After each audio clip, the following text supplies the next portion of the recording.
Hi guys, আসসালামু আলাইকুম। সকলে কেমন আছেন? আশা করি সকলে অনেক বেশি ভালো আছেন। আমিও আপনাদের ভালোবাসায় আলহামদুলিল্লাহ ভালো আছি।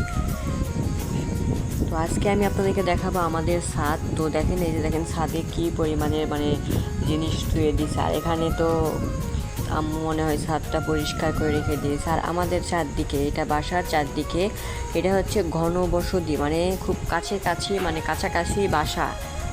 তো দেখেন আমাদের ছাদের উপরে কি পরিমাণ তার, এগুলো সব মানুষদের তার, আমাদের তার না। এখানে একটা আমাদের তারও নেই।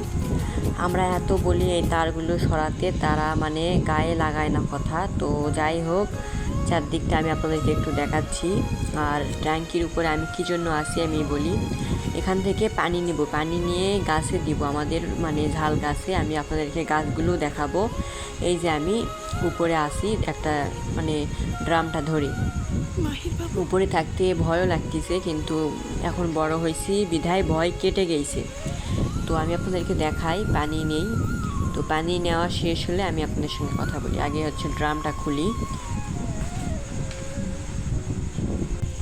তো দেখেন আমি এখন দেখাচ্ছি আপনাদেরকে, আমাদের হচ্ছে গাছগুলো দেখাবো। আমাদের বাসার এখানে দেখেন থম্বা দিয়ে দিছে একদম আমাদের বাসার, 1 হাত ফাঁক আছে, 1 হাত।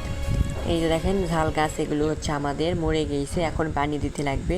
3 দিন যাবৎ মনে হয় কোনো পানি পড়েনি, ঠিক আছে, এই জন্য। আর এই গাছগুলো 2-1টা গাছ তাজা আছে, আর এগুলো মরে যাওয়ার মতো।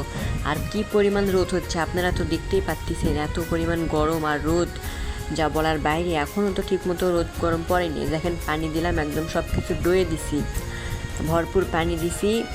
আর দেখেন চারদিকটা দেখাচ্ছি, এগুলো আমাদের